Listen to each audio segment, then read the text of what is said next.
Shelley, my, how long has it been? 3 years, isn't it? 3 years since you stopped coming around, stopped calling, stopped acknowledging the people who welcomed you into this family. Not even a single message at Christmas, Thanksgiving, Easter, nothing. I'd say I'm shocked, but honestly, you were always a bit cold. Anyway, let's not dwell on the past. It's time we put all that behind us. Given what's happened, I think we can agree it's time for you to come home. Tucker needs someone, and despite everything you've done to him, that still means you. I trust you'll be moving in without any fuss, so tell me, when are you coming? Wow, I really didn't expect to get a message from you. Is something wrong? I just told you, didn't I? Tucker needs you. That's all that needs to be said. You can't seriously think you're exempt from that just because you've been sulking in silence for a few years. I'm not sure that's really appropriate anymore. Things have changed a lot. Pfft, what changed? You're still his wife, aren't you? What does it matter if you've been keeping your distance? A real wife comes back when her husband is in need. I think you might be misunderstanding the situation.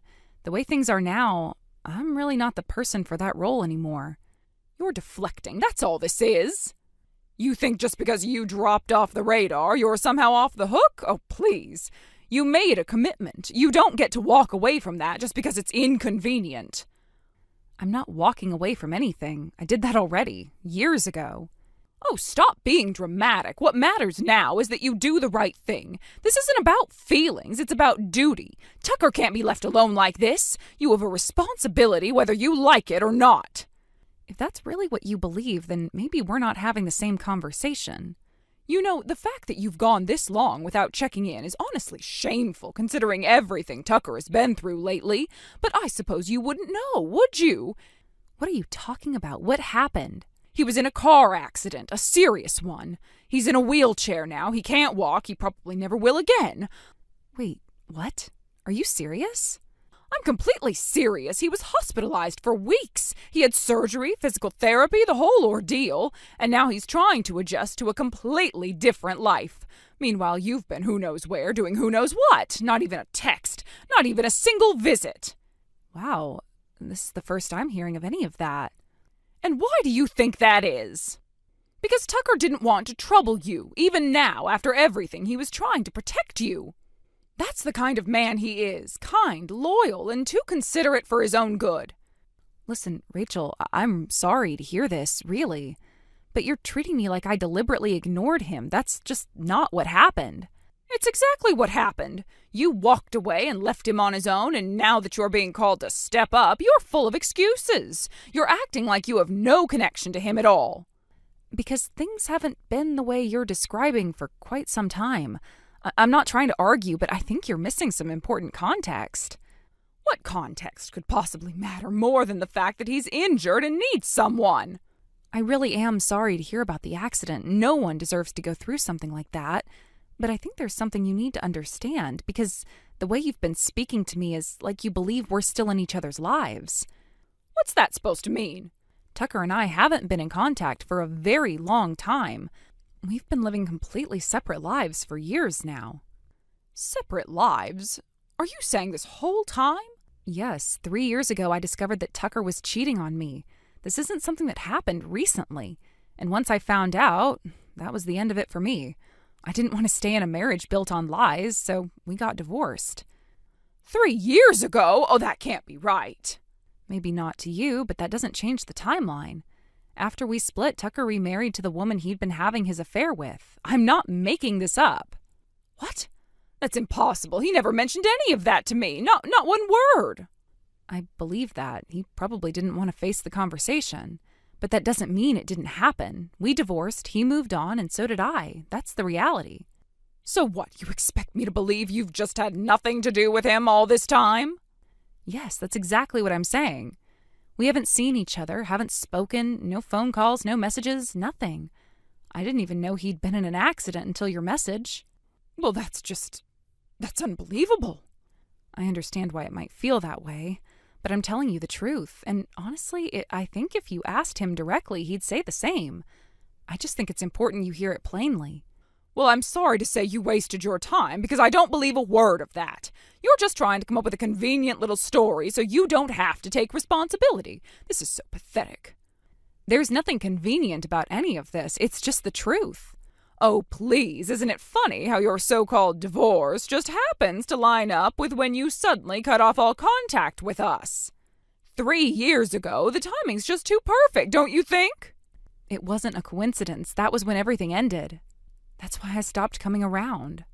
No, you disappeared because you didn't want to deal with any of it. You got bored of playing house, and now you're lying through your teeth so you don't have to lift a finger. You think I don't see through that? If you really think I'm lying, then check with City Hall. They can pull the divorce record in 5 minutes.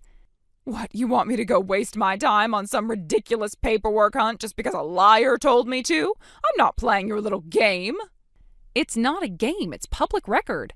I'm not asking you to take my word for it.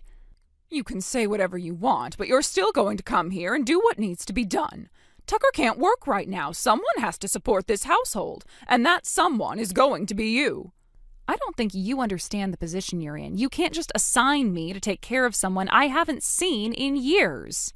Oh, I absolutely can. You're young, you're healthy, you had a job, which you'll be keeping, by the way. Tucker can't earn any more, so you'll be supporting him. That's your role now. Excuse me? And the house needs to be remodeled. Barrier-free, ramps, widened doorways, everything. It'll cost a fortune, but I assume you'll be covering it. After all, he's your husband. No, he's not, and I can't believe you actually think this is normal. Don't try to dodge this again. You're the one who made vows. You're the one who walked out. And now, when it really matters, you're the one who's going to make things right. This entire conversation has been completely detached from reality. If you want answers, if you want to understand what actually happened, then you should ask Tucker himself. He's been through enough already. I'm not going to drag him into more drama. You're already doing that by demanding things from someone who doesn't owe you anything. I've told you what happened. I've been honest. And I'm not going to keep defending myself against a version of the past that only exists in your head.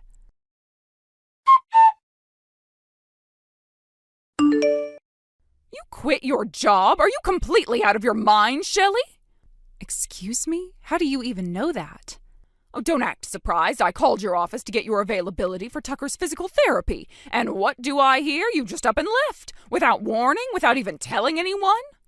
That wasn't your place to ask about, and frankly, it's not your place to comment either. Oh, please, don't start playing the victim now. What on earth are you thinking? You're the one who should be supporting Tucker. He's in a wheelchair, for God's sake. He can't work. And I'm not responsible for that. I've told you before, and I'll say it again. Tucker and I are divorced. I don't owe him anything. You stood at an altar and made vows, for better or worse. Ring a bell? And now that he's facing worse, you've run off like a coward. No, I walked away after your son had an affair and moved on with another woman. You call that cowardice? I call it survival. Oh, give me a break. A little affair, and suddenly you think that justifies throwing away your marriage? People work through these things every day, but no, not you. You just disappeared the second it got difficult. It wasn't a little affair. He was seeing her for months behind my back, lying to me every step of the way. And when I found out, he didn't even apologize. He just packed up and left. That's ancient history, and you know it. You're using that as an excuse to abandon him now that he actually needs you. I don't need any excuse. I am telling you once again that I am not his wife anymore. I am not a caretaker, I'm not an employee, and I am not obligated to sacrifice my life for a man who betrayed me. So what, you quit your job just to sit around and sulk? That's pathetic. You think that's going to help anything? I didn't quit my job to sit around. I left because my new husband was transferred for work. I can't keep my job over here when we'll be living hours away. Oh, now you're saying you've remarried. Oh, how convenient. Don't make me laugh. It's not convenient. It's true. Our parents introduced us after my divorce was finalized. We've been married for over a year now. Lies, every word. You're just running away again because now that Tucker's disabled, you can't bear to look at him. That's not only insulting, it's absurd. I didn't run away from his disability. I walked away from his betrayal. And unlike him, I didn't pretend to be loyal while sneaking around with someone else. Don't you dare try to twist this into some moral high ground. You left him when he was able-bodied, and now you're washing your hands of him completely. That's because I already did. 3 years ago in court with witnesses and with his signature on the divorce papers. You think a piece of paper means you get to erase all of this? You think you get to start over while he's stuck with nothing? He's not stuck with nothing. He has a new wife, the one he chose over me. If he's suffering now, I genuinely hope she's there for him. But I am not part of that picture anymore, and you need to stop pretending I am. You know, now that I think about it, the more appalling this little attitude of yours is. Did you forget that the accident only happened because Tucker was trying to get away from you? He said you saw him with that woman and you lost your mind. Wait, what? Yes, that's what he said, that you caught him in the act and started making a scene. He said he panicked, tried to get away in the car, and that's when it happened. I never saw anything in person, not once. Oh, don't lie to me. He said you showed up out of nowhere, that you screamed at them and chased after his car. No, that never happened. I wasn't even there. When I found out about the affair, it wasn't because I walked in on anything. I hired a private investigator. It was all handled quietly. You hired someone? Yes, I still have the report if you want to see it. It lists the dates, photos, even the hotel name. It's all in there. I didn't yell, I didn't scream, I didn't confront anyone. I just left. Then what was he talking about? Well, that's a good question. He told me that's why the accident happened, that you caught him cheating and he got scared. Maybe that part is true, just not the way he told it. What do you mean? Well, if he wasn't talking about me catching him, then maybe someone else did. What are you saying? He married the woman he was cheating on me with, right? But if the accident happened more recently, long after we were out of each other's lives, maybe it wasn't me who caught him. Maybe it was someone else. No, he wouldn't. He's already got a second chance. He wouldn't be that stupid. Wouldn't he? But he looked me in the eye. He said it was all in the past. He said you were the reason he was miserable, that everything fell apart because of you. And you believed him. If he was lying about that, what else would he have been lying about? I think it's time you spoke to Tucker directly, because I've explained everything I can. But if you keep contacting me like this, demanding things I have no obligation to provide, I'll have no choice but to protect myself. I'm not saying that to scare you. I'm saying it because I'm done being dragged into something I walked away from years ago. If this continues, I'll speak to a lawyer. Consider this your final warning. Let me know if you'd like a short follow-up from Rachel or a legal consequence scene to close the loop. I spoke to Tucker. He finally told me what really happened. I see. So he admitted it? Yes, the affair, the lies, all of it. He said he was ashamed. That's why he made it sound like you just walked away from your duties. That tracks. He never wanted to take responsibility when it counted. He also told me about the remarriage. I had no idea he married that woman. He said he thought I'd be angry, so he just kept it from everyone. I figured he wouldn't have the courage to explain that part. And the accident, it happened when he was with someone else. It wasn't even his wife. It turns out one of his mistresses caught him with another mistress. So he repeated the same mistake. That's awful. It is. I still can't believe it. But at least I finally know the truth now. And I suppose I owe you an apology for everything I said. I appreciate that. Thank you for letting me know. Actually, there's something else I wanted to say. A sort of proposal, if you will. A proposal? Now that things are finally out in the open, maybe this is a chance to turn over a new leaf. Tucker is single again, and you work from home now, don't you? You're in the perfect position to care for him properly. Wait, are you seriously suggesting... Why not? You two were married once before. It's not like the love just disappears. Besides, your current marriage was just out of obligation, correct? You said your parents introduced you. Those arrangements never run that deep. It's not like you fell in love. Are you listening to yourself right now? I'm being practical. You have flexibility now. You're always at home, and Tucker needs someone he can trust. The timing just makes sense. You think I should throw away my life, my family, everything I've built, so I can go back and play nursemaid to a man who lied, cheated, and left me to clean up the mess? It doesn't have to be so dramatic. You were happy once, and now that the distractions are out of the way, maybe you could find a way back to that. No, we were not happy, not in any way that mattered. And do you want to know what I actually remember most about that time? What? You. Me? Yes, the way you treated me. The way you hounded me nonstop with cruel comments and snide remarks. You didn't just nag me in person. You called, you emailed, you sent text messages at all hours. Remember when you faxed me that complaint about my cooking? Who even uses faxes anymore? Well, that wasn't abuse. I was just trying to help you become a proper wife. No, Rachel, it was abuse. You chipped away at me every single day, and you never once saw me as a person. You saw me as a tool, someone to manage your son, your house, your image. Well, that's not true. It is, and I never forgot it. You say start over like that part didn't happen, but it did. Well, maybe I was a little too hard on you, but it was never personal. It was personal to me. I lived through it. And I am not walking back into it just because Tucker burned every bridge and ended up alone. That's not my problem anymore. So you're saying there's no chance? None. I have zero intention of divorcing my husband. He's kind. He respects me. He's the reason I'm doing well now.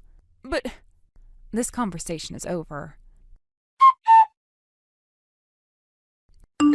A few weeks later, a letter arrived at my parents' house. You guessed it, it was from her.